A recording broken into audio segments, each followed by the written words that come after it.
team, we are talking predictions today, and we are talking about all the research, all the background, and also my perspective, my opinions, and predictions of what's going to be happening in the economic and the investment environment in 2024. That is our focus today, and I'm super excited to be coming to you right now. Now, before I get into that, first things first, let me know that you can see me and let me know you can hear me okay. Want to make sure that all the goody technology side of things is working really, really well first before I get kind of too stuck into all the content of today. And also, on another note, have you gotten the predictions report, right? The economic outlook report. Have you gotten that in your hot little hands right now? If you do, type in the words "got it." If you do not, type in the words "don't got it." And if you would like to get that, then make sure you you let the team.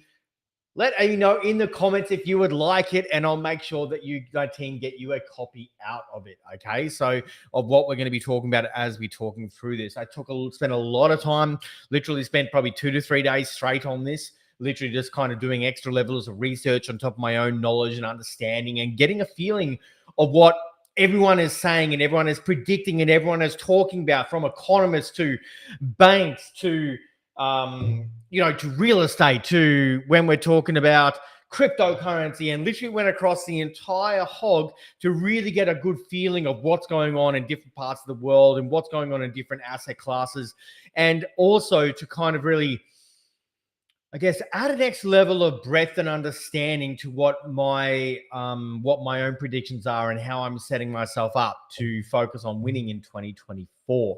So before I get started in that, what I would love to know from you, okay, so a bunch of you don't have it, right? Okay, if you do not have it, this is what it looks like. I'm going to share it really, really quickly, and then I want to come back and ask you a question. So this is what it's going to look like, team, right? You can see here, there is literally 25 pages of research and data and predictions around what is happening in all different realms, from the global marketplace to the zeroing on the Australian marketplace, to focusing on specific regions and the impact they're going to have, to talking about like some of the things that I'm really paying attention to and some of the big changing themes and moving forward, and also into what I think about a lot of the pathways, asset classes right now. So that's what it is. So if you want to get a copy of that, then let me know in the comments. Just like I want it, and my team will make sure they get it over to you. So that's what we're going to be going through today. Now, before I get started in this, I really want to keep this session super interactive with you guys. This could be such a valuable conversation when we're talking about like what is going on in the marketplace and where to position yourself, what to be careful of, and how to invest most accurately and strategically for 2024, right? This could be an incredibly valuable conversation. So I want to make it just that. I want to make it a conversation. So what I want to know from you right now, I want to know from you, number one, is how do you feel about the current economy? What do you feel about the current economy, global and also the Australian economy? So just put in the comments for me, wherever you're tuning in on this live. We're going live in the Wealth Dojo group. We're going live in my personal page, public page, YouTube right now. We're all over the place in this one live stream. So what I want to know from you right now, put in the comments, is what do you think about in terms of what's going on in the economy at this point in time? Put in the comments for me and let me know. And let's have a bit of a conversation around what some of these, what's going on in the marketplace around this. Okay, not great, but are they as bad as, how do I highlight that sucker? But are they as bad as they claim? Yep, okay, cool, fair comment. What else?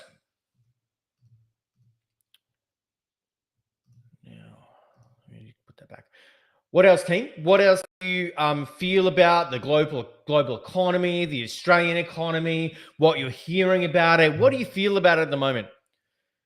Okay, not as bad. A very challenging year financially and mentally ahead. Yep, fair. What else could it be? Some of you have it in front. Cool, that's great. Perfect. Conflicting information. Yeah, I would love to know what you mean. So what kind of conflicting information? Unsafe and uncertain. Yep.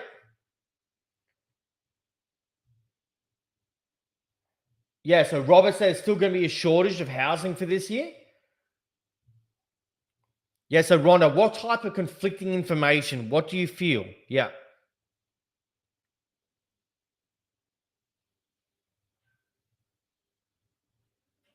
Housing and rental crisis will prove interesting. I agree. Like there's a lot, there's a lot in this guide all around that. I have some pretty specific thoughts on a whole bunch of these different things.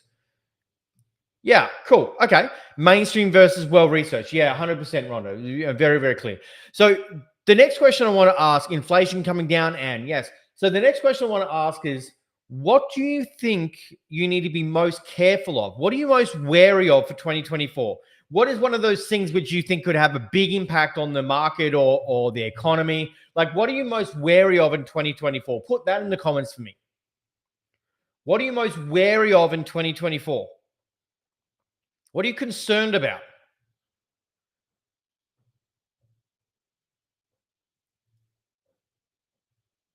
MSM? What do you mean, Brad? I probably know what you're talking about, but my brain's not computing the MSM thing. Bank integrity, yeah, wholeheartedly, Rhonda. What else? What are you most wary of? Whether Australia-based or globally based, doesn't matter. Whether it's a political thing, mainstream media, yeah, thank you. Whether it's a political thing, whether it's a global economic thing, whether it's something that's going on, like what are you concerned about? Which could have a significant impact. Wars overseas, interest rates. Yeah, and I agree. That's definitely a concern. The wars overseas, are they going to be protracted? What's going on? How are they going to impact trade routes? What's it going to do to consumer confidence? It's definitely something which is on my mind. There's no doubt about it. Okay, and final question. Cashless society, digital IDs. Yeah, Kimberly, absolutely pushing this agenda hard. And it will happen. I almost have no doubt about it, but it's when is the question. Stephen, government doing a disappearing act. Yeah. Overseas, Russia, China, USA, ripple effect. I agree with that. I think the conflict between the BRICS nations and some of the and sorry, you might be on a different, but the BRICS nations and the US and that type of tussle, which is going on with the global reserve currency, is a big one.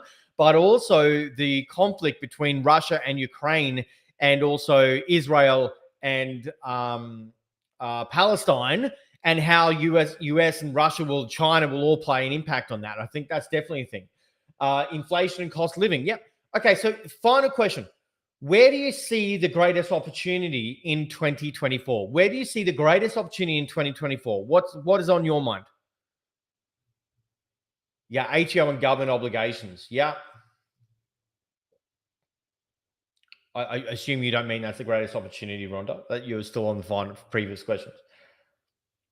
Because I wish there's some point in time I could say, oh, the ATO is the greatest opportunity. So where do you see the greatest opportunity in 2024? Okay, Bitcoin and property, Brad says. Yep. What else?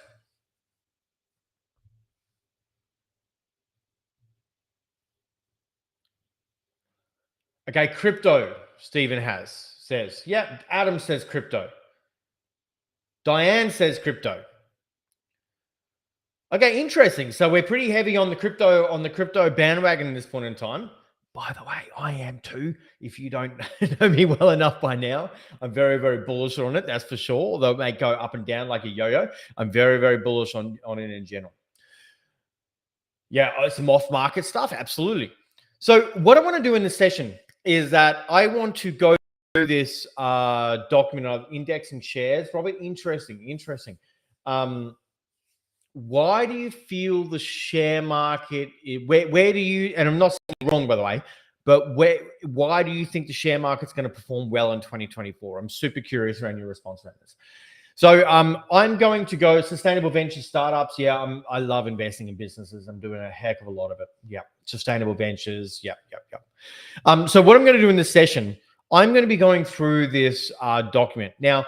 As I go through this this predictions book, I'll go for you. I'm not going to go through every single word for obvious reasons. We could be here a long, long time. So I really want to take some general themes and I want to chat a little bit more about it with you with some of my thoughts around it. There may or may not be a few rants in between there. I mean, you guys know me well enough by now. Some of you just join here to listen to my rants. That's what you do. But I'm going to go through this bit by bit with you guys to give you a little bit more context, a little bit more deeper understanding. And we'll also give you guys the opportunity to ask some questions, either how I came to this conclusions that might be in here or what I'm thinking about doing about it. Okay. So if you've got some questions along the way, I want to keep this nice and interactive. I have a whole stream of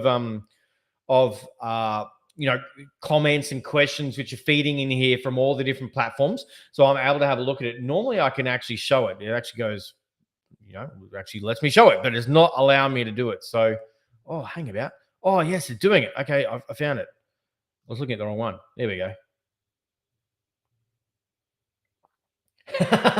Adam, best comment right here. Yeah, so okay, I didn't do my pre-frame. Thanks, Adam. So as you guys know, I live in a rainforest, and sometimes we have rainforest internet, and sometimes my internet will freeze. And the rule is you cannot screenshot my frozen face in weird positions, right? That's the rule. Okay. I come on here with that proviso. But best comment, Adam. Best comment. Love it. All right, let's get on with it, team. So, all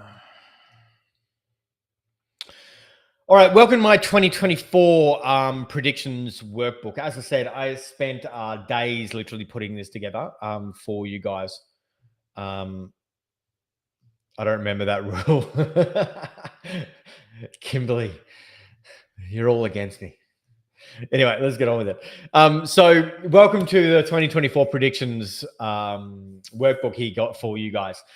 So really how I laid this out is that I started with some big picture understanding of the global economy. There's the opportunities that you can zoom out and see some of the bigger picture things, which are the macro things, which are really impacting literally almost everybody in the world, but also potentially impacting how we live life here in Australia and some of your moves, right? What we then do is that I'm going to tell you some of the big themes that I'm paying attention to right now. Okay. So when I'm thinking about how I'm positioning myself, when I'm thinking about protection, when I'm thinking about investing, when I'm thinking about privacy, when I'm thinking about some of the things that's coming in the future, and also how I'm coaching a lot of my investors. So I'm diving into some of the things that I'm thinking about at the moment. I then zero in on the local Australian economy because I'm obviously Australian based and a lot of you guys are. And then finally, I'm going to talk about some of the asset sections. And I'm going to talk about some of the moves that I'm going to be making. I'm going to expand on that when I get to that section later on. So that's how we're going to be talking about this. Now, some big key takeaways from the themes. 12 months ago, everyone was talking recession. All the banks, all the economists, literally everyone was talking about, recession, we're going to be going. And some people are still talking about recession. And the reality is there is still a risk. There is still a risk of recessions in different areas. Now, Australia actually had a recession. We had what is called a per capita recession, which means Australia's growth is negative compared to the per capita, per person or population, right? So, but it's a per capita recession. It's not a overarching recession. So Australia actually had a type of recession. Now, are there still some risks in different areas? The answer is yes, of course there is, 100%. But it's very, very different conversation than what was happening 12 months ago. What most are predicting is that a soft landing in most of the major economies. Now, and for some economies, that's just kicking the can down the road, unfortunately. So experts foresee inflation trending downward, a move that could stabilize consumer prices in 2024. The job market is expecting to boom in a lot of areas. This should push unemployment further down. Now, this is not necessarily true for all areas. They're actually predicting in Australia that we're going to have a softening of the unemployment, of the employment market, of the job market. Okay. Now we've been very, very tight job market at this point in time. If you talk to a lot of big businesses, one of their biggest challenges is all about hiring. It's all about hiring and getting the right person and how much they're paying for the right person and such. So while prices expect to remain high, experts foresee an improvement in housing and inventory and affordability. Now, This just depends on where you're talking about and what you're talking about. Okay. So I've got some specific conversation. I spent a fair bit of time on this around the Australian property market. And with plans for these policies, stocks are expected to push higher. And despite increasing skepticism arguments against cryptocurrency, blockchain technology is expected to boom. Okay. So these are some overarching themes around all the different research that we did, a part of it. Now, if we actually zoom out and start to think globally,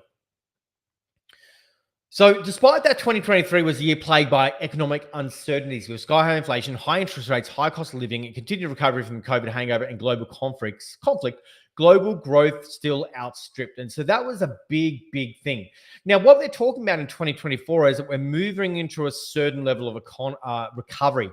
As I said, okay, so some are saying wage growth over the next 6 months, but it's clearly flawed as it's role specific, not across the board. And that's a really, really good comment, by the way, Brad. Like, it's very easy for media to grab sound bites, and use that and make blanket statements, which isn't necessarily true at all. That's for sure. Now, what I've pulled together here is a combination of resources of S&P Global, Brookings, Allianz, JP Morgan, Deloitte, Forbes, OECD, Federal Reserve, Morningstar, and a whole bunch more, and also my own thoughts. I spent a lot of time listening to economics, listening to even politics, listening to global affairs. And the reason I do that is because I want to understand the psychology. So do you know what? Even if you don't agree with a lot of this stuff, the reality of the matter is it's really valuable to understand, because then you can actually begin to understand what the global population is generally thinking, or the Australian population is thinking. Because when you can understand how the majority of the population is thinking, you can then choose how you act. Because a lot of market movement is actually driven by consumer sentiment and how people feel about it. What the majority are thinking dictates their actions, because a lot of them aren't very, very educated in the marketplace, which then if you can understand that, you can then actually play the game, often counter-cyclically to how a lot of people are thinking, and win because of that. Warren Buffett said that when others show fear, I show courage. When others show courage, I show fear. And it's about being counter-cyclical often to the market. So here are some of the forecasts. The International Monetary Fund expects the world economy to grow at no more than 3% in 2024, with advanced economies experiencing more tepid growth of 1.4%. So this, again, is a very going, hey, the world's going to grow at 3%. It's very different depending on where you're actually going to be talking about. A China and a US growth rate versus something like an emerging economy like India could be something radically different, okay? And also some of the smaller areas is going to be radically different. So you got to choose where you're kind of talking about here. Emerging economies, including India, are expected to see higher growth due to strong consumer demand and improved trade balances. Global growth exceed expectations in 2023, but JP Morgan forecasts to end the global expansion by 2025. So while the global market is still expanding, what JP Morgan is suggesting is that global level of global growth may actually end by 2025 and may actually move into a space of stagnation, or even kind of deflation in terms of that space. But interestingly enough, JP Morgan was the only person that was talking about this. No one else was talking about it at all. Now, they're talking about a stubborn inflation remains a core challenge to the global economy. Okay, so as we know, in Australia, we've seen that interest rates have gone up. I think it was like 15 times and 13 times in 15 months or something like that.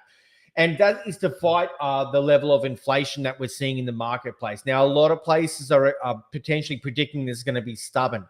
Now, here's the question for you. Do you think we've hit the top of the interest rate cycle, or do you reckon there's going to be more in Australia? What do you think? Do you think we're going to see another increase in interest rates, or do you feel we've hit the peak now? What do you reckon? What's your prediction? What's your prediction?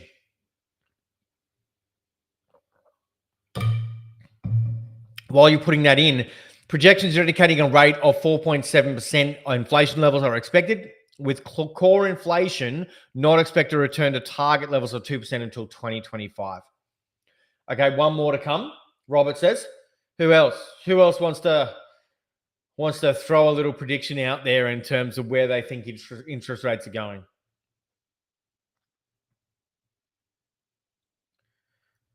Okay, Anne thinks we've hit the peak. Who else?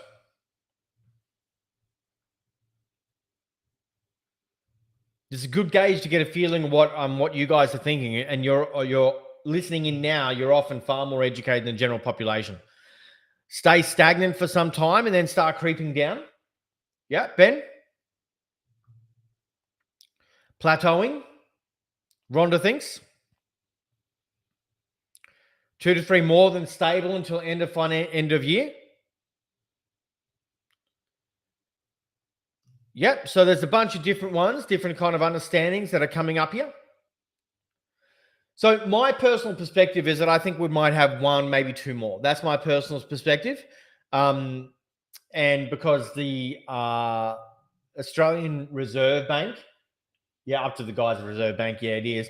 But the Reserve Bank are going to play this cautiously, and they're probably going to err on the side of caution. And what the side of caution actually means is more tightening. So I actually think we may see one or two more, but then we'll plateau. And I think we're going to start to see some decreases by late next year. Okay, some people are suggesting by mid next year. I don't think that's going to happen. I think it's more going to be a late next year type of thing when we start to see some first decreases in the marketplace in terms of interest rate cycles.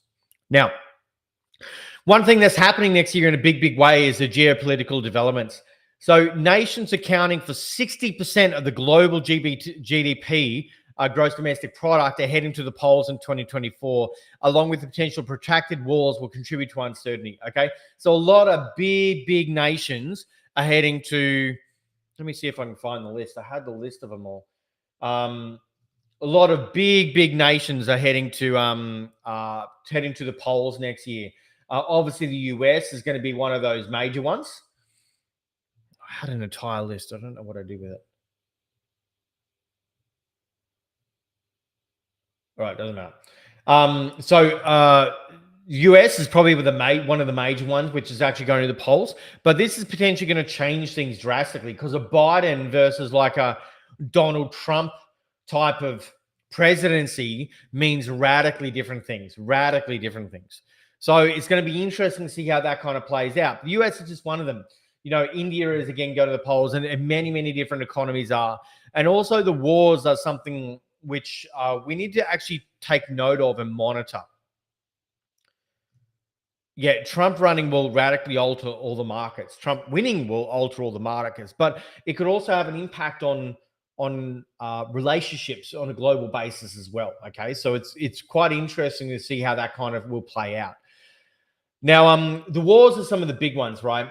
One big thing that they're talking about, especially when we're talking about Israel and Palestine, is the disruption. I mean, so put aside the catastrophe of bloody people killing each other and all the bullshit that's going on associated to all that.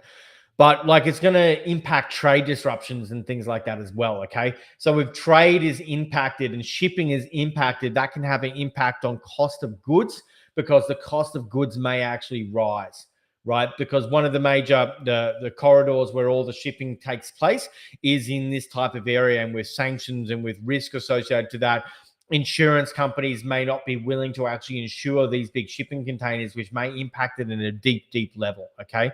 So which may mean that they have to go in different directions, or it might take a lot longer.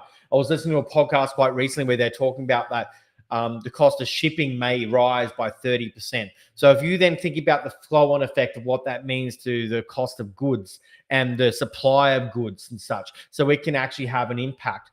But also, if it continues to go, then the wars are protracted, then what does that mean for consumer confidence in general? And what if there's an escalation that actually begins to happen? So global debt and fiscal challenges, rising budget deficits, global debt levels and fiscal challenges pose a risk to economic stability. The US just keeps pumping up their debt facility in such a big way on a consistent basis, right? In a massive, massive way. They keep raising that debt ceiling and kicking the can down the road. And at some point in time, it has to actually come, the bill comes due. Okay, this is interesting. Cost of goods for agricultural, fertilizers, etc., up to due to delays in supply. So the cost of food production is up 40%. So really, really interesting, the impact that this will have on various different pathways in how we actually live life. And that then is going to have an impact on our own cost of living. okay, which is one of the biggest conversations and stories which is impacting this point in time. Now, I did a bit of digging into some of the specific regions which may have a bit more of an impact on, the Australian and global marketplace. Certainly, China is, being one of Australia's major trading partners. Its economic success definitely impacts the Australian economy. Now, we're a very resource-driven nation. Like, we really, apart from some, agriculture and some, livestock and some food produce and things like that, we're really a resource-based nation. Like, we don't really make anything. We don't really do too much else. We're really a resource-based nation is what we are. And so our resources certainly have a huge contribution to the global economy. Now, and the demand for those resources is going to obviously impact our overarching economy. Now, China, after 3 years of a strict zero COVID control, the second largest economy was expected to bounce back when it suddenly reopened last December. But growth has since been fragile and output constrained due to a property sector slowdown. So property within China is a huge part of the overarching economy. And so there's some big property companies over there which, are filing for bankruptcy and are insolvent. Evergrande has been a big conversation around Evergrande. Another one very recently just filed for, declared itself insolvent. And so that definitely has an impact on the overarching economy over there. Like, you should see some of the stuff that's going on. There are almost cities which are vacant because the property market was so rampant and building. Then all of a sudden there's literally buildings which are literally empty. And these buildings, these high-rise apartments are getting knocked down rather than just going derelict. Now, some other things that are impacting here is that a big aging population. So because China has a population problem, and when we talk about an age population problem, because of their one-child policy, and they all moved to Box Hill. It's a little bit contentious, Brad. And Sunnybank in Brisbane. Yeah, they literally have empty cities. It really is crazy, Adam. It's really crazy. I just tried to combine your names, Adam Dervin, right then. I just had the V on the end. Adam, I just called you. So it's really crazy what's going on. They literally have empty cities, but they have a population problem, an aging population problem, because their one-child policy.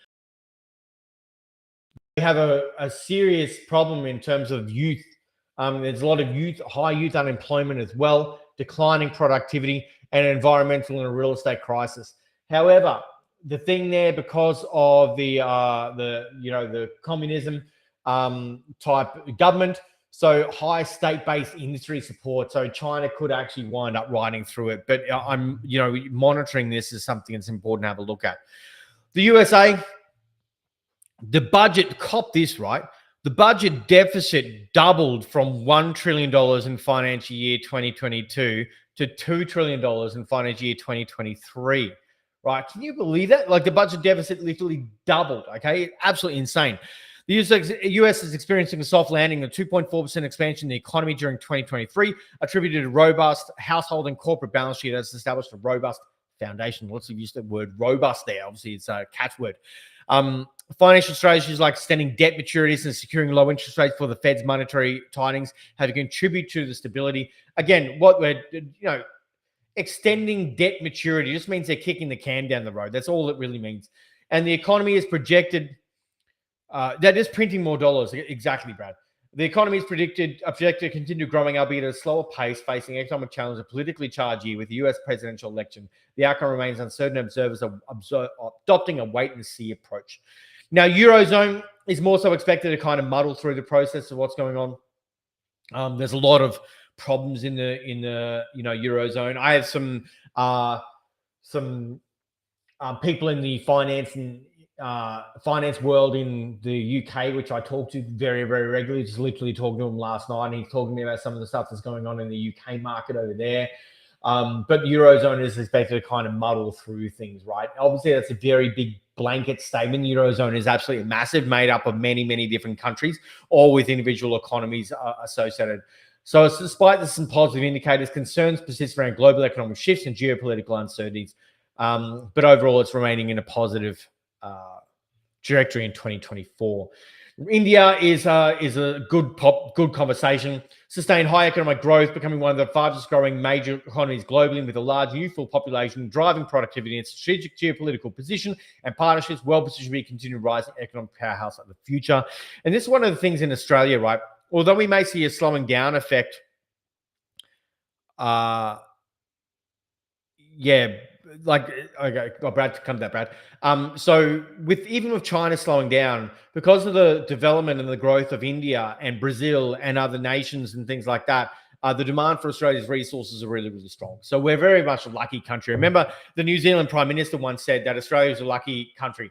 We have all the resources that everybody wants in the world close to the surface where no one else wants to live. And that's fairly bloody true in terms of an apt description of the Australian, resource marketplace. So the UK economy post-Brexit, I haven't heard about it specifically. However, what I understand is that, what I know is that the UK was paying huge money to the Eurozone, for getting a whole lot of next to nothing, right, out of it.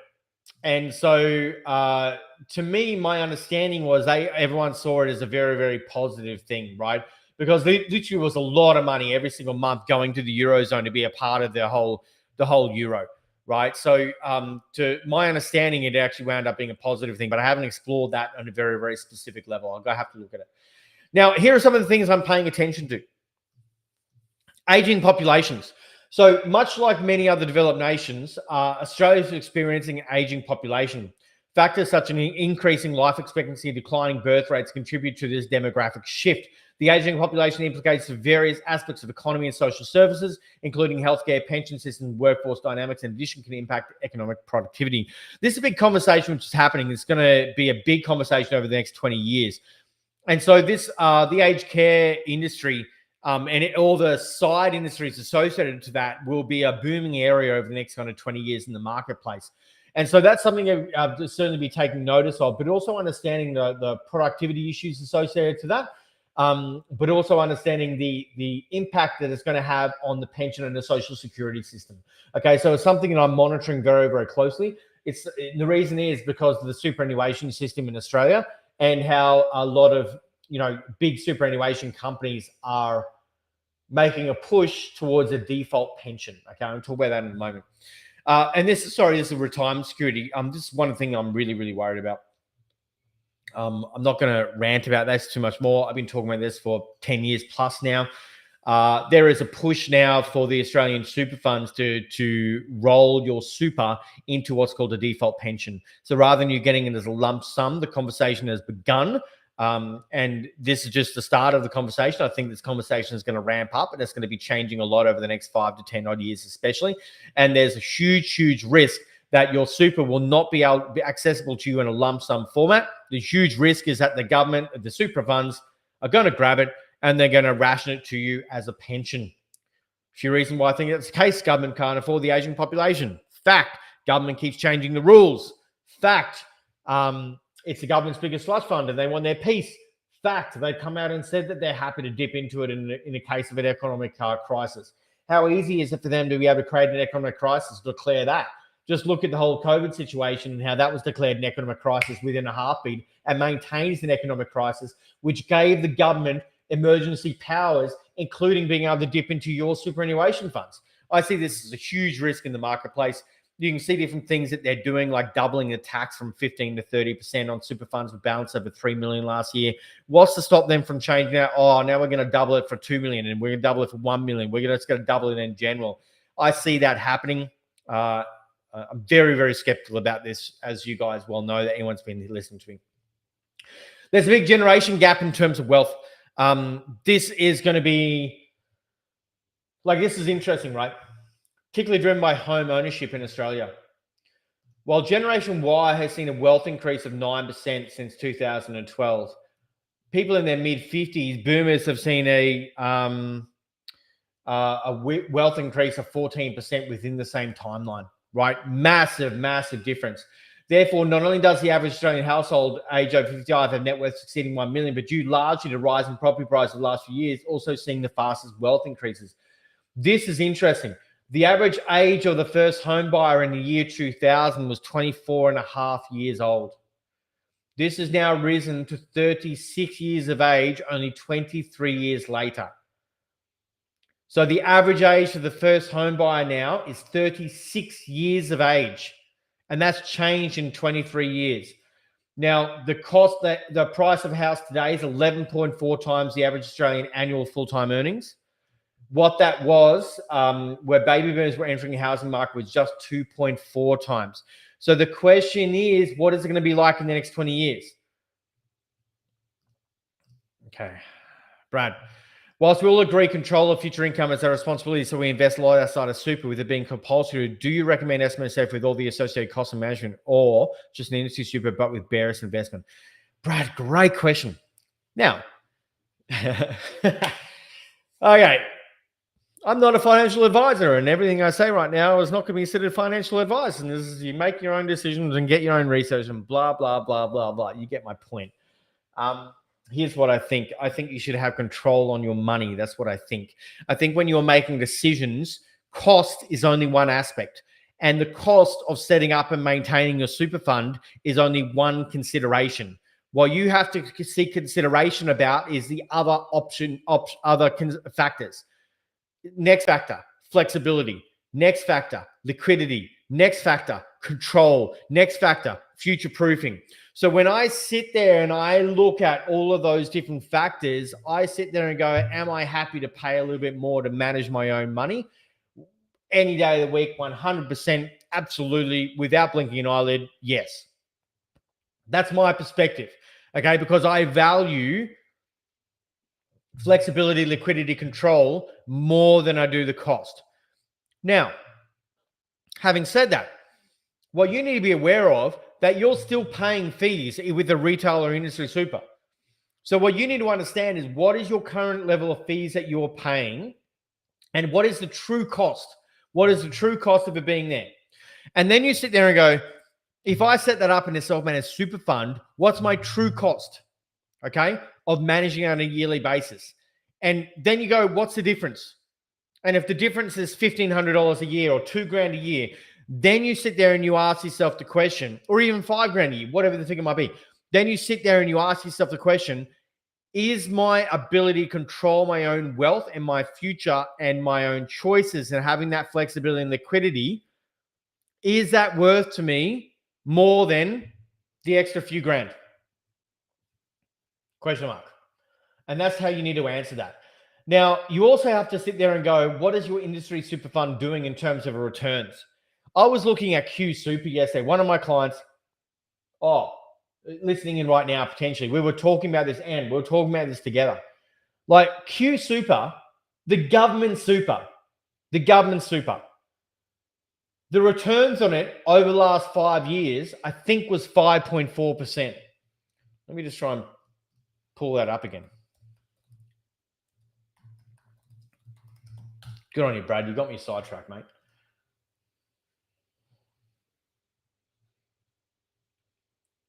This is, I'm just going to show you this at shits and giggles. Look at this. 5-year return. 6%, 6%, 5%, 5%, 5%, 4%, 3%, 2%. Like, what in the actual? Like, how much has the stock market grown? Yeah, Brad, you got me going.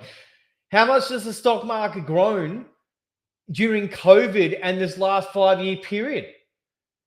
And most good old super funds are just leveraged against the share market. How is it not even keeping up with the general growth of the share market? I just sit there and go, what the? So, and I then go, if not this, compared to what? Like, no, I mean brag, but I've got some access to some pretty cool bloody deals I can do. I mean, shit, 5% is easy. 10% is easy, 15%, 20%. Like there's so much things that you could do in terms of your returns rather than getting bloody 5% and you have no control over it. And you have no, like your best choices are, do I want a conservative balance or a fund or a growth one or a balanced one? Like the Lifetime Aspire 2, this is one we were talking about. It's got a medium to high risk profile, and yet in the last 7 years has done 5.7%. Like, who would be overwhelmed with joy and happiness about a 5.7% per annum return over the last 7 years, given what's happened with asset prices? I almost threw up when I saw this. This is the government bloody super. Anyway, all right, I'll stop now. So, Brad, what do you think my answer is, mate?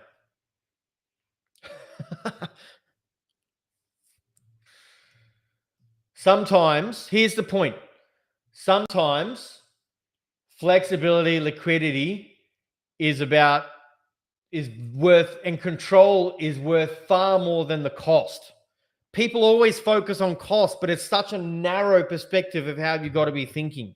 How we make decisions has to take into consideration multiple different things, but everyone zeroes in on the cost, right?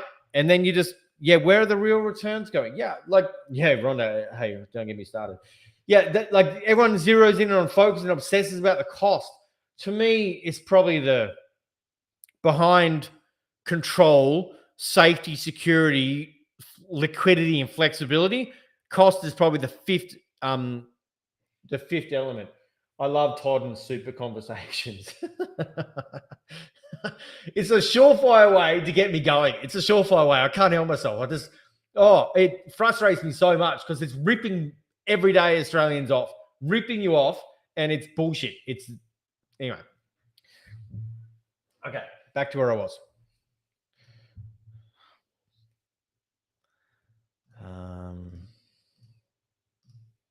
Okay, here we go.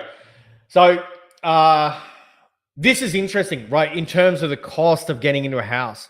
Like if you sit there and you think about, okay, like who's got kids and who's concerned about their kids getting into the property market? Honestly, who's concerned? Does anyone have legitimate, real concerns? Because I do. Now, my daughter's fine. We're putting money aside. We're investing. We're doing things like fine. And there's also going to be a huge wealth transfer, which is going to happen. What they're saying is that this wealth transfer, when baby boomers kind of pass their assets down to future generations, that a lot of younger people are just going to sell their property and put it in the savings, which I think is a dumb idea.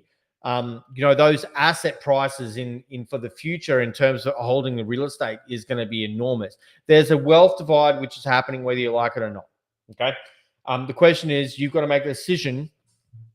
What side of that wealth divide are you actually going to be on?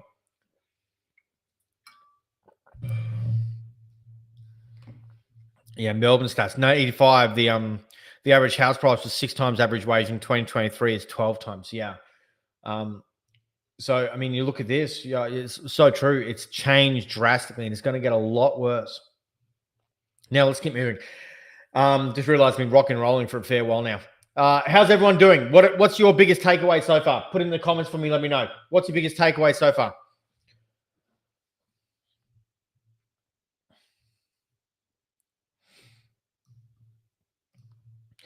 Now, global power shifts.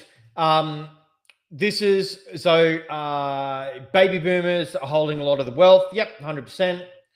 Blah, blah, blah, blah, blah. Yep. So this,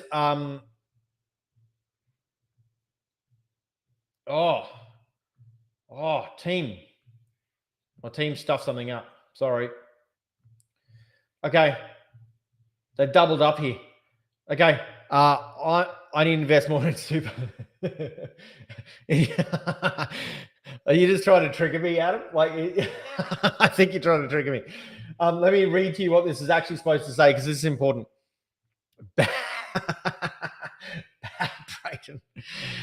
Oh God. No, it wasn't Baden, Brad. This was actually, it was a copy and paste issue on the designers. But one of the team stuffed it up. This is important. You got to have to. This is important.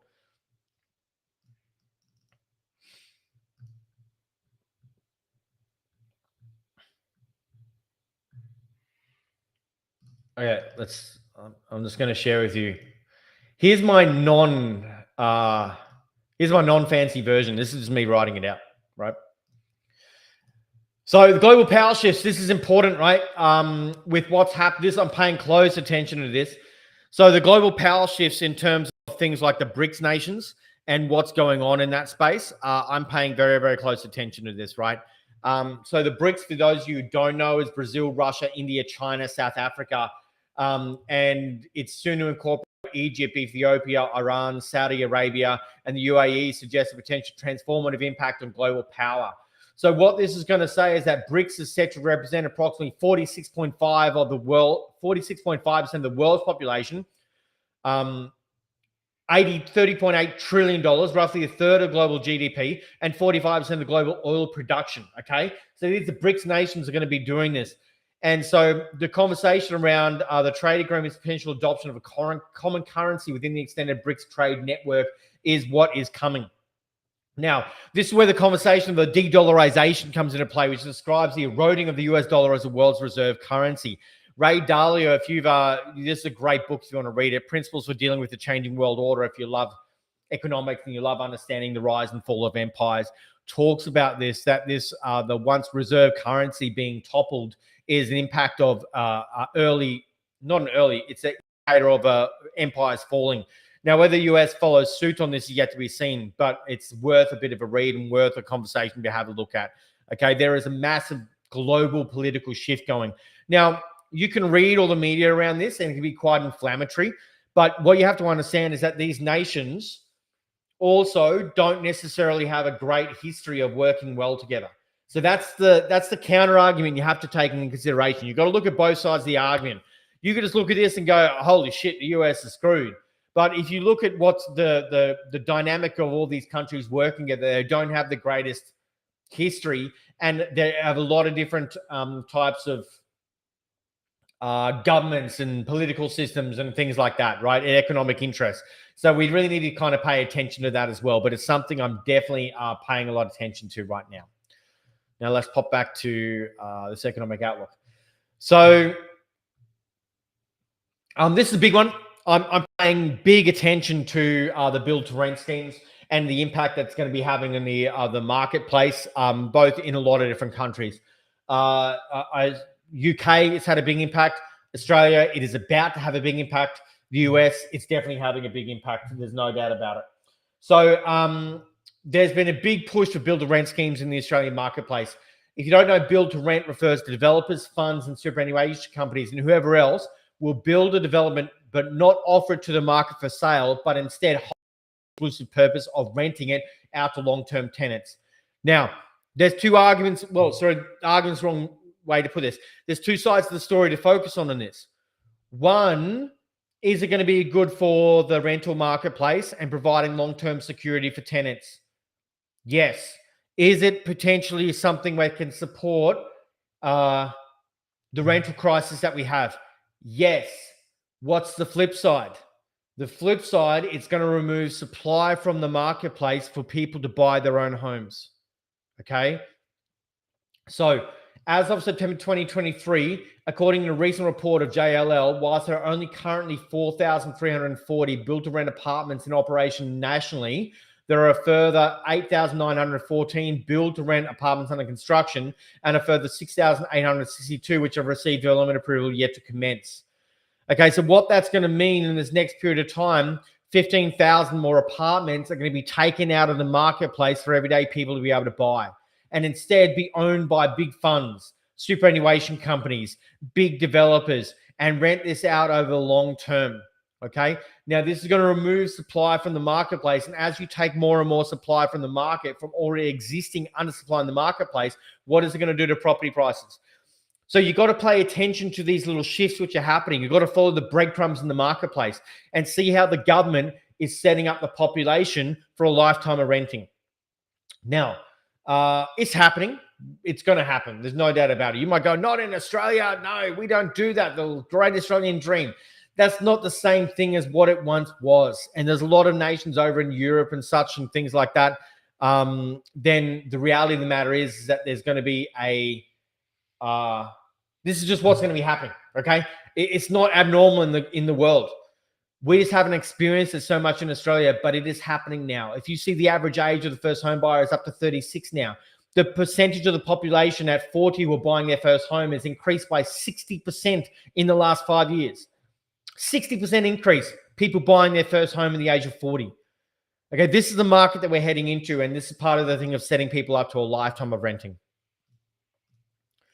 Yeah, if developers and trades focus on BTR, then there's no new homes for sale. Prices go up. It's exactly what's going to be happening, right? This is going to continue to grow. It's being pushed. It's being supported by the government. This is a big, big thing that's happening. Now, the solution for this would be, well, just, hey, government, why don't we build more properties? And so they're releasing this whole lot of different things to say that they're going to do that. But the government's ability to be able to pull it off is built on a house of sand. And let's talk about that now. But it's a tricky mix. Great for accommodation in Australia, may help the rental crisis, but it's not going to help the housing crisis, right? Two very, very different things. So in Australia, there's a massive housing shortage. Australia is grappling with insufficient home construction for its growing population, primarily due to a surge in overseas migration. Who knows how many people moved to Australia, immigrated to Australia net last year? Who wants to fathom a guess? Net immigration last year. What do you reckon? Some of you may have read this report already. Brad says 280. Anyone else?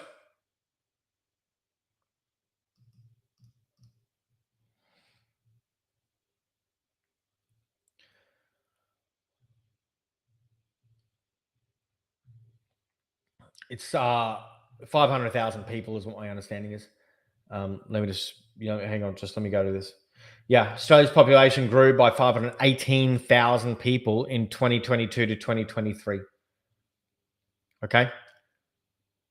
518,000 people. Now, this was up until July to July. So I don't know, 2023, January to December. This is like a 2022 to 2023 financial year style thing or something like that, right? 518,000 people.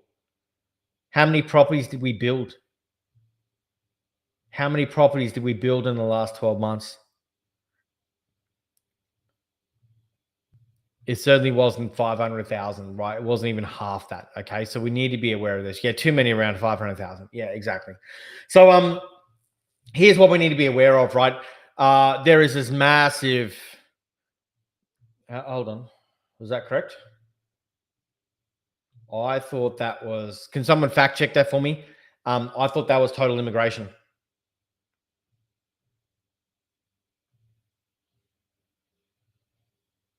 Can someone fact check that for me? I thought that was total immigration. Immigration, Australia.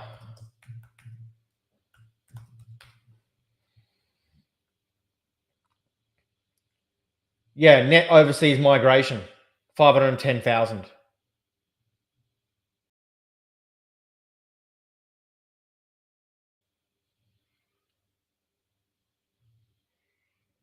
Yeah. So this is from Australian Bureau of Statistics, 2022, 2023.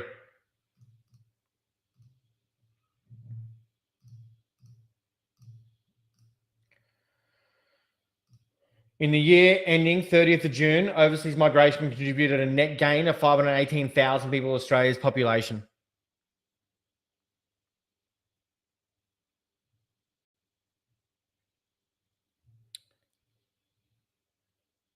The Australian government announced that planning level for 2023 permanent migration program we set 190,000 places.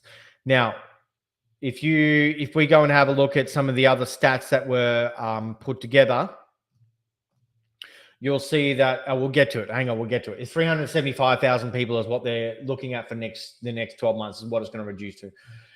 So shortage, this is a big thing, right? This is a big thing. So housing demand is a massive problem in Australia, a massive problem, right? There's been a huge overseas net migration that's come in, but the housing supply has not kept up, and nor will it be keeping up, right? So I just love damn lies and statistics. Yeah. Yeah. So they permanent migration program, we said 190,000 places. More recent statistics is saying 375 for next year, but let's have a look at that. There's a great report here. You'll see this as a link to it. You can have a bit of a read of that, the AMP Econo Sites report.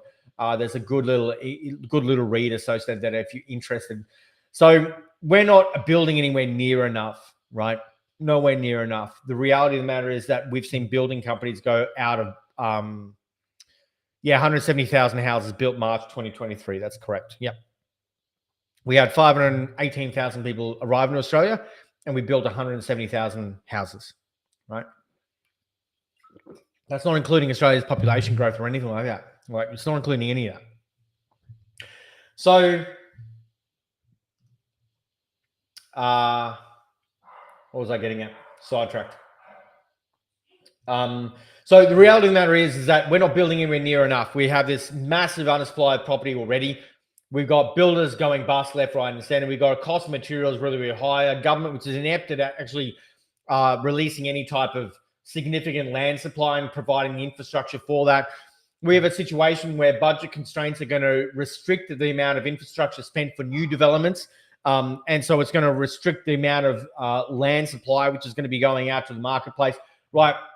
They've come out with this whole idea of, let's do this. What is it? The National Housing Accord. It's a great name. Sounds fancy. Sounds really good. Featuring a key initiative to construct 1 million strategically located new homes over a 5-year span. They later lifted that to 1.2 million over 5 years. This translates to an annual average of 250,000. Now, Australia has never built 250,000 houses in a year ever. The highest we got was 220,000 in a single year. And that was before COVID. That was before the skilled labor shortage. That was before the cost of materials went sky high. That was before all the development companies went bust. Like that was before interest rates being sky high, right? Yeah, Brad, exactly. Like, so there's two ways to think about this, right? There's two ways you got to be looking at it. Not saying half, but as an investor, I'm not upset with the demand outweighing housing supply. So this is where you go, and so this is, I cop a lot of flack for this shit. I really do. Some people who are on their high horse go, oh, yeah. Oh, you're just selfish. Come on, dude.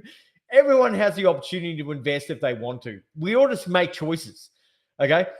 But what about everybody else? Okay, well, I'm providing as a long-term housing for lots of people in the marketplace. Like I'm providing a community service. It's either me doing it or it's BlackRock doing it or super funds doing it.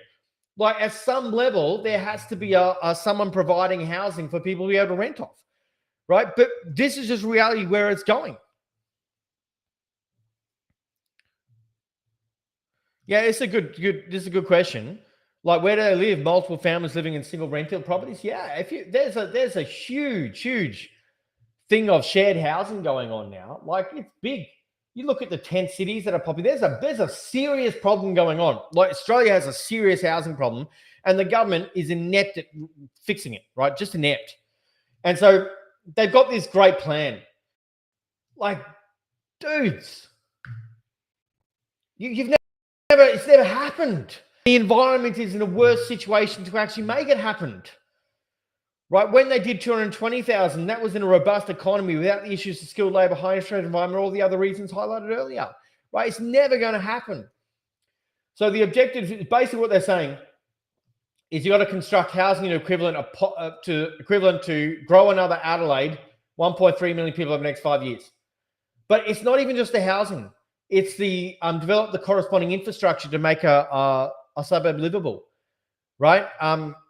And as I said, the government has budget constraints, and they're not going to be investing a lot of money in a lot of future infrastructure at great levels now. You look at Melbourne. You look at the Melbourne bloody budget. Melbourne's at the risk of going broke because they've invested in all this infrastructure. And the economy's had an impact because good old Dan Andrews went and screwed a whole lot of shit up. And then what's going to be happening is that future generations are going to have to, they're trying to tax their way out of it. The number of new taxes in Melbourne by the government there is insane. It is insane. And they're trying to tax their way out of all their fiscal mismanagement of money, right? And it's just not going to fly. It's just not. Anyway, let's move on. Technology is a big space. So AI is going to change the way that we're going to be living. What you need to be thinking about is how you're going to, there's a great book, The Future is Faster Than You Think. Now, it's even a little bit old now, dated now. Anytime you talk about technology and, yeah, the new Airbnb tax, but the new tax for if a property is vacant, there's a tax associated to that. There's new land taxes being increased. There's so many taxes that are popping in the Melbourne marketplace. It's not funny. It's insane what's happening down there. Now, you need to be thinking about, like what I was saying is that when you're talking about books around technology in the future, they become really outdated very, very fast. And so this book, The Future is Faster Than What You Think, is incredible, right? Is incredible. But it's even getting outdated now. What you need to start thinking about is how is technology and the exponential pace of new technologies, how is that going to, what's the tourist tax? Tell me what that is. I haven't seen that. What's the tourist tax? Tell me. I want to know. Of how that's going to be impacting the future. Is your job future-proofed? Right? What they're predicting is that AI could replace over 1.3 million jobs in Australia by 2027. 1.3 million jobs in Australia by 2027. Right? Rhonda says, including land tax on your home, principal place of residence. Wouldn't surprise me in the least. This is an insane stat, right? Insane. Right? You need to future-proof yourself now, like in the exponential growth, this is going to change everything. Now, if we go and come into Australia, look, what they always say about Australia is this. Australia is a resilient economy. Rezoning, this is a bullshit tax, this is. Kimberly, this is a bullshit tax, this is. Gotta love Vic. It's the testing ground for everything. I won't go into that any further, but yeah, it's a good testing ground, Victoria. It's used as a testing ground for lots of different things. The rezoning tax is bullshit. So here's what happens. The government rezones an area. And because they've rezoned the area, the value of the property actually goes up higher. Because the value of the property has gone up higher, the government decides they're going to tax you on it. It's called a windfall tax. So they're literally going to go and windfall tax. The government, cop this, it's unbelievable. It's insane just to think about. So the government rezoned. They did it. Their choices. Your property has to be in that rezoning area. Because it's rezoned, the value of a property goes up. So the government goes, I'll have a piece of that. And so then they charge a windfall tax as a percentage of how much your property has gone up by. Can you like just have a look at that? Like, how can you even think about this? I can't click on that. Oh, here we go. I'll click over here.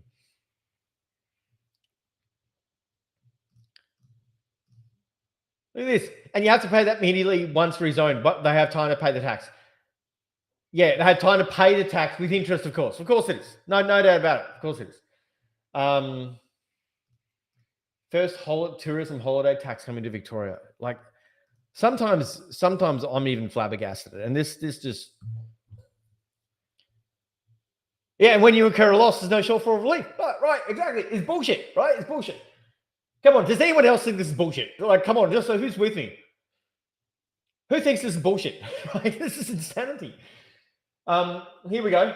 The Andrews government new 7.5% tax on short stay accommodation will add over $100 to the cost of weekend away for Victorians. New holiday tourism tax. The 50th new or increased tax charge imposed by the Andrews government since 2014.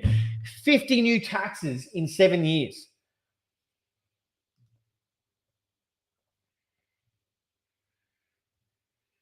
By the Premier's own admission, this new tax will do nothing to drive properties back to the long-term rental market. Oh yeah, what a load of... All right, let's get back to it. You lot are incredible at getting me sidetracked on stuff. Yeah, investors are leaving the market. Now, by the way, I'm still very bullish on Melbourne. There's no doubt. I'm still very bullish on Melbourne as a marketplace. But it all comes down to what property and what location and where are you buying, right? So it's very, very different. Look, it's widely viewed in Australia that we immigrated our way out of serious economic downturn with a record immigration, right? We're considered to be a money. That's what it always is. But like amid financial strains, achieving financial independence remained a priority of about half Australians, 55%. But unsurprising, that nearly 2 in 5 Australians have concerns about their financial sustainability, fearing they would run out of money within a week. This is in 2021. But it seems Australians are really doing relatively well considering. So there are also expectations that the RBA will kick off a modest monetary easing policy from September 2024. Anticipation of soft landing, optimism due to driving force of high population growth, relatively low unemployment, trending down and support through countries, challenges due to high cost of living and high inflationary environment. So predicting that inflation will return to 3% in 2024. This projection puts us ahead of the RBA's forecast and close to the government's latest projections. So they're actually predicting that inflation will come down faster than what they were just last year. Cost of living is having an impact. However, all the Black Friday sales and Boxing Day sales didn't kind of stack up with that kind of conversation. There's a lot of money still spent on that. Interest rates and borrowing challenge is still going to be an issue, and it will remain that way. Serviceability as property owners or property investors is going to stay constrained. That's why I keep telling you guys, you cannot have a traditional just buy property strategy. It doesn't work anymore unless you've got super high income to handle servicing. The days of buying 5 to 10 properties just off your own income is gone and done and dusted. Most people will be lucky to get 2 in their portfolio based on normal serviceability, unless you go set up a more broad-based strategy and strategic pathway to actually increase your servicing moving forward. RBA take a cautious approach. Blah, blah, blah. I'll let you guys have a look at this. Australia's population grew by 518,000 in 2023, but net migration is expected to slow to 375,000 in 2024, easing tight labour market conditions amid decelerating economic population growth. Calls for targeted immigration programs to address skill gaps and support infrastructure and housing development recognize that immigration has a significant role as a significant driver in housing demand. So this is still a really, really big thing. We've still got supply chain challenges. The budget, moving into a budget surplus. Now, of course, the whole government will go, oh, look at what we did. Hooray. But hang on a moment. It's because the number of workers, we've got such a tight labor market and the level of taxes have increased quite substantially. It's not because of your incredible bloody budget management processes. But anyway, it's happening nonetheless. So it steering inflation back towards targets. That was going to help. There's no doubt about it. Always better being in a budget surplus and a deficit. And record-breaking employment has played a pivotal role in achieving the first budget surplus for 15 years. Substantial increase in tax collections while contributing to the surplus's implications of purchasing power. Additionally, there is anticipation of implementation of stage 3 tax cuts set to take effect in July 2024. Now, let's move on to assets. Now, what I'd love to know is, what do you think about the Australian economy? What do you think we're going in 2024? What are you thinking? And what's your thought process? I'm really curious around what do you think is going to happen?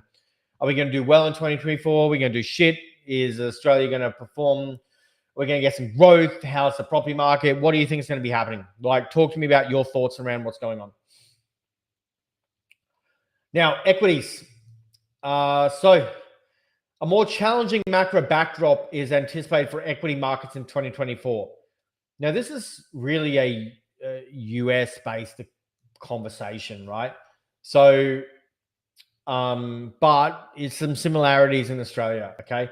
So JP Morgan analysts estimate S&P 500 earnings growth of 2 to 3% and a price target of 4,200 with the downside bias for the US, whereas analysts are predicting a strong growth rate of 5 to 7%. So JP Morgan is a little bit more bearish, it seems, than a lot of our analysts right now. So in 2022, the S&P slid close to 20% in the wake of the Fed's decision to rapidly hike interest rates.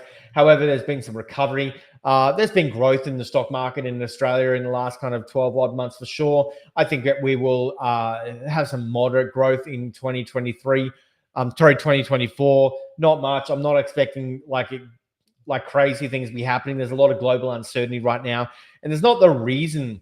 And with the job market easing a little bit and things, and businesses still having challenges, and still the high cost of living, which isn't expected to change anytime soon. I expect that equity markets will be more subdued in 2024, is what I think is going to be happening.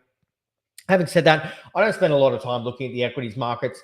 It really hasn't been on my radar for a number of years now for various reasons. Not that I'm against it, not that I don't play in it a little bit, but I haven't been paying a huge amount of attention associated to it. I just think with the global marketplace how it is, and with the risk of wars and uncertainty in BRICS and uncertainty in the US government and a whole lot of different stuff, I'm just a little bit more cautious around it than I am just per se, the property market. AMP Shane Oliver warned that 2024 will be a rougher ride for the share market than the previous 12 months, citing still slowing growth and intensity of shares to fall during the initial phase of rate cuts. Okay. What's this say? Yeah, lots of opportunities where there is a robust plan. I got a tax refund this year at $3.85, and the ATO posted a check to my account. Amazing. Now, well, so I'm going to be done soon, team. I'm going to talk to you about some of these more asset things. I'm going to talk about positioning. My very first live event I'm running is happening on the 18th of January. And this is where I'm going to be running my 100K wealth plan event. And it's going to be a live event where I'm going to be talking you through a roadmap to grow 100K passive income within your portfolio. So you're going to see in this guide, if you want to, join that event, if you want to have some conversations with my team about growing your investment portfolio in 2024, get access to off-market deals and such. You're going to see some links in here where you can book some calls with my team. The call is absolutely free. It doesn't cost you anything. You're going to spend some time with Baden, getting a clear understanding of where you are right now, where you want to be going in the future, laying out what's possible for you, where your challenges might be, and really talking about what some key next steps might be for you, and potentially even how we may be able to help you get there. There's an opportunity for you to book a free course. You're going to see this in there. So make sure you take advantage of that. It's absolutely free. It doesn't cost you anything. Your absolute worst case is that you are going to walk out of there with a understanding of what your next steps are going to be, and Baden will help point you in the right direction of where you might need to go next. And whether that's working with us in the team or whether that's something else, or giving you some really cool resources. Now, by the way, has anyone had a great conversation with Baden, who's part of my team already, and got anything good to say about it? Right? I hope there is. There's a bunch of you listening in right now. He's a great guy. You'll get a bunch out of it. And it really is the next step. If you're keen to kind of grow your portfolio in 2024 and make it your most profitable year ever, because there are some shit hot opportunities, there's no doubt about it. This year, accumulating real estate, I think it's going to be great, because I think the real estate market is going to take off again in 2025. So what a time to position yourself. Like, that's what I think about. Yeah, no, he's great. He's a great fella. And yeah, Kimberly's a great fella, and he has he'll be able to help you guys out a lot, taking that next step in where you are in terms of your own portfolio. So yeah, golden conversation. Super. Yeah. Top guy, Ann, 100%. Yep. Yeah, book the call, team. If you haven't, if you're keen to really take control of your financial life in 2024, just make the move and get on with it. Like, stop fucking around with your money. I just want to say it. Like, some of you sit there and you stuff around, and you wait and wait and wait and wait. You make your entire portfolio about waiting, right? Team, get on with it, right? It's more and more important to do this. Your financial future isn't waiting for you for the perfect time for you to sort your shit out, right? You got to get on with it. Anyway, I'll start ranting about that. So metals, big market for the metal market is talking about. Have a bit of a look at it. I'm more bullish on silver than I'm on gold. That's where I'm spending more my time. Baden, I didn't get my check, so no comments from me. I'll let him know that. Let him know he hasn't bribed you yet. So I'm a fan of the metals market. I really like silver just because of its industrial application. So I just like gold is just, it's good conversation, but I like real world uses. So I'm a big fan of the silver marketplace.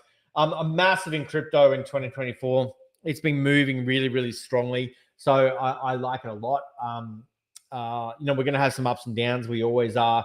But like we've had a growth rate of 2023 to 2024 has gone from 15K to 43,000. Like I've been telling my clients just continue dollar cost averaging in time and time again, and they've done a 3 times return, right?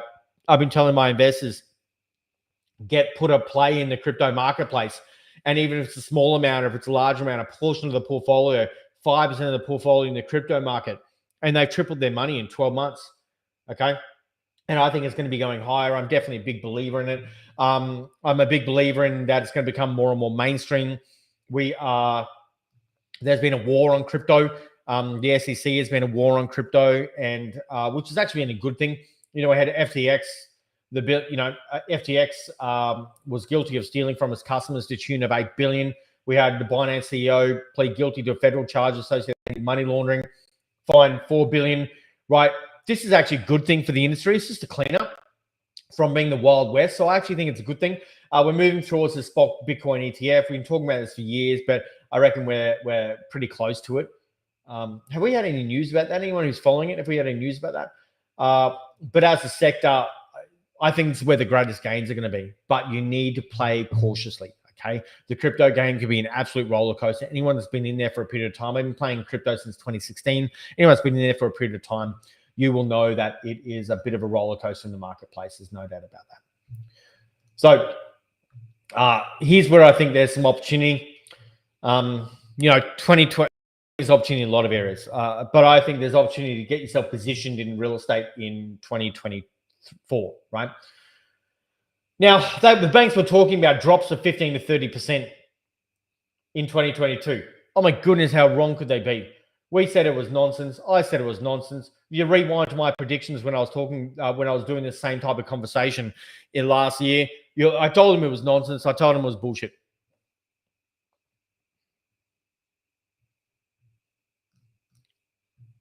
Yeah, mate. It all depends on your position and your market. So, Brad, is the answer what you're doing, having a 10% hold in the crypto marketplace. I have zero problems with that. Zero problems. I would suggest that mine is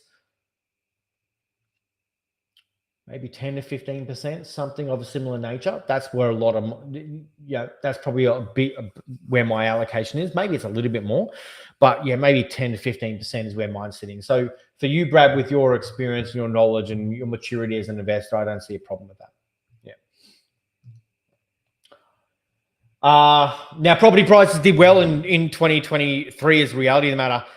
We had year-on-year growth of 8.2% on the 8 capital city dwelling price, but there were markets like WA and Brisbane and such, which are at new time highs again after, reached COVID highs and gone over and above that.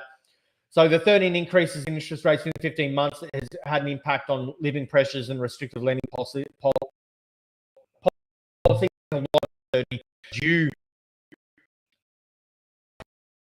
2024 as a reality, but 5% growth rates, right? Still in 2024, and probably more and more around the 8% mark, and maybe in kind of that Brisbane and the Perth type of marketplace, we might see that kind of 7 to 8% market in some of those other markets, is what I'm expecting.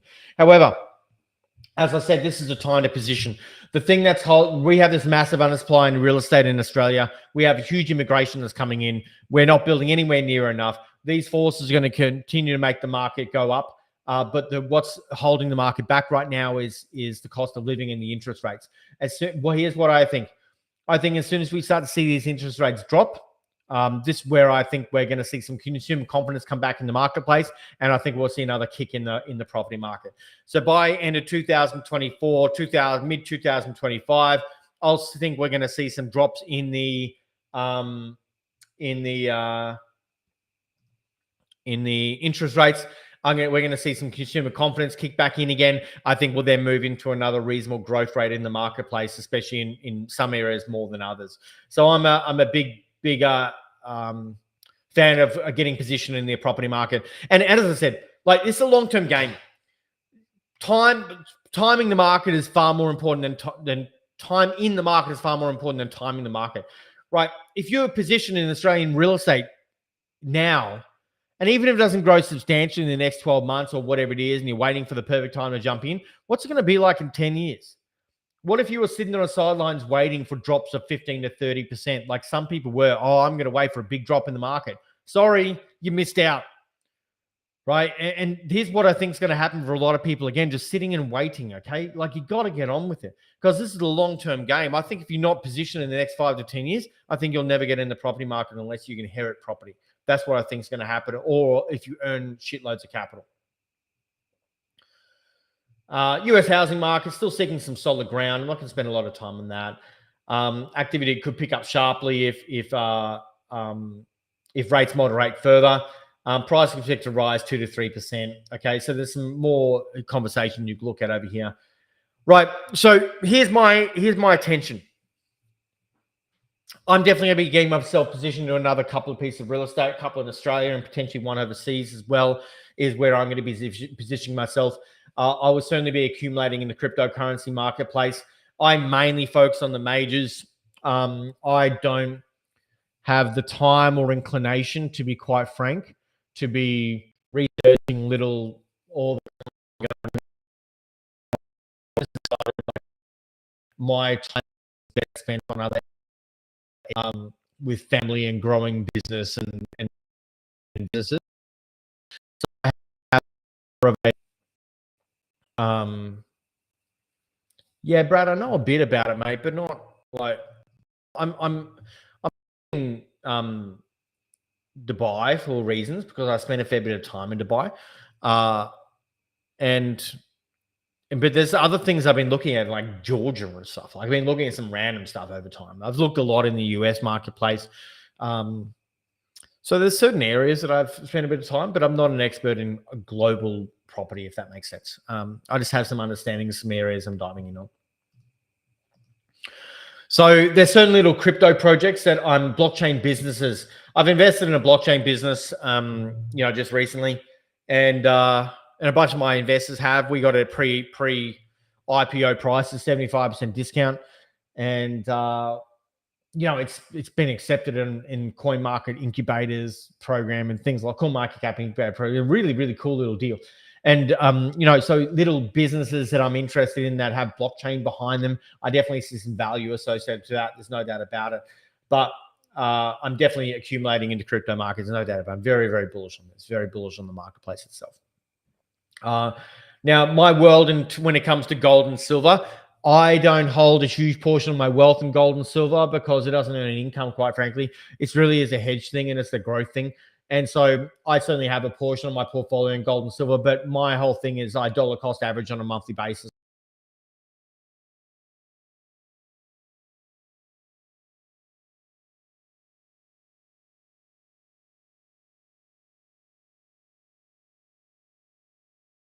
Now, like, my read may have just stopped. Okay, we're back again. I may have just frozen. Hope you took some great, I hope you did not take some good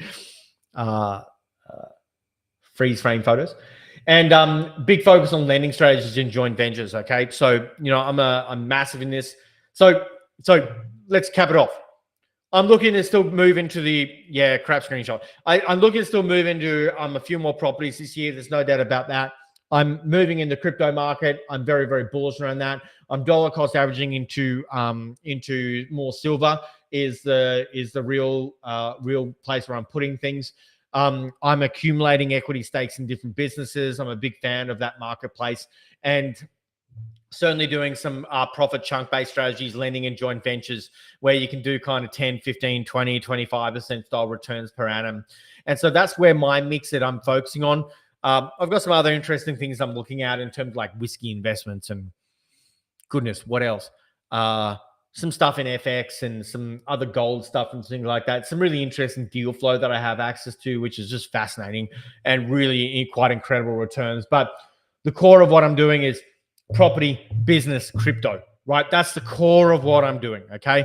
And this is the buy and hold portfolio that I'm continuing just moving into on a regular basis. So, team, next steps. So what's your number one takeaway? We just spent an hour and a half going through this. What's your number one takeaway from this last 90 minutes? A, did you get a whole bunch out of that? Was that useful? B, what was your number one takeaway? C, what are you going to do next? Put those in the comments for me. Was that useful? What did you take away? What are you going to do? Right? What's your action steps? And D, what's your big goal, financial goal for 2024? What's your big financial goal? Put that in the comments for me. What's your big financial goal for 2024?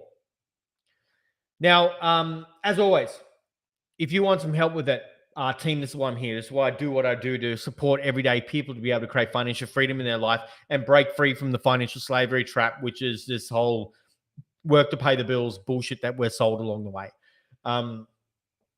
I see what I didn't put in here was all the other things I'm looking at in terms of privacy, what I'm talking about in terms of the control mechanisms being placed by a lot of, the government and things like that. And like central bank digital currencies and digital director IDs and a whole lot of different things that are going on.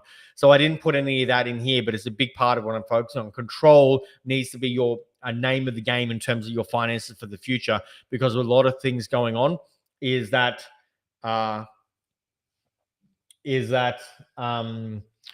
is going to have a huge impact for the future. It's going to have a huge impact in the future, and I don't want any of you to get steamrolled. So I want to help you break free.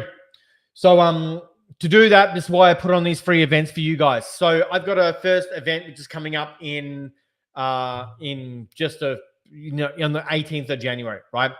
It's going to be a 3-hour event which is called my 100K wealth plan, where I'm going to be talking you through the wealth system and the roadmap to build a 100K income stream from your strategic investment portfolio. So if you want to come along to that, there's going to be a link in these comments, which has been posted in different places. You need to get in now, register your details. There are limited spots. It's absolutely free, doesn't cost for anything. Share it out to your friends and family who you want to be a part of this, or invite them into the Wealth Dojo. Anyone you love and care about that you think needs some support in terms of their finances and create financial freedom as well, get them to be a part of it, right? Because it's going to be an incredible event, and everyone needs a financial education that operates in the real world to secure your financial future. So team, that's it from me right now. We've been rock and rolling for ages. Hope that was super useful for you guys. If you can, whether you're watching this live or if you're watching this as a replay, what was your number one takeaway? What action step are you going to take from listening to this? What's your big goal in 2024? And as I said, if any of you missed out in getting access to this guide, just type in the word guide into the comments and my team will make sure they get it over to you. Other than that, much love to you all. And thank you so much. Welcome to 2024. I can't wait for this year. It's going to be an absolute cracker. So much cool stuff is going to be creating, and I look forward to helping a whole bunch of you guys getting on your pathway to creating financial freedom in your life. Other than that, go and enjoy your evening, and look forward to chatting to you guys super duper soon. Okay, goals, triple crypto account. Yes, I like it. Nice, Nico. Invest 100K, 20% return, learn new jobs and get good at them. Yeah, boom. Cool, Brad. Awesome resource. Reassured me on my holding in SMSF, looking to offload an underperforming property that has gone negative. I'm looking for better opportunities to park funds. Yeah, boom, shakalaka. Yeah, so this is great. Priorities will play a great part of 23 for Australia, and Todd Bradshaw is great. Yeah, confirming for investing in crypto. Yes, sounds good. Ready to roll. Love it, love it, love it. All right, team. Go and enjoy the rest of your evening. Ciao.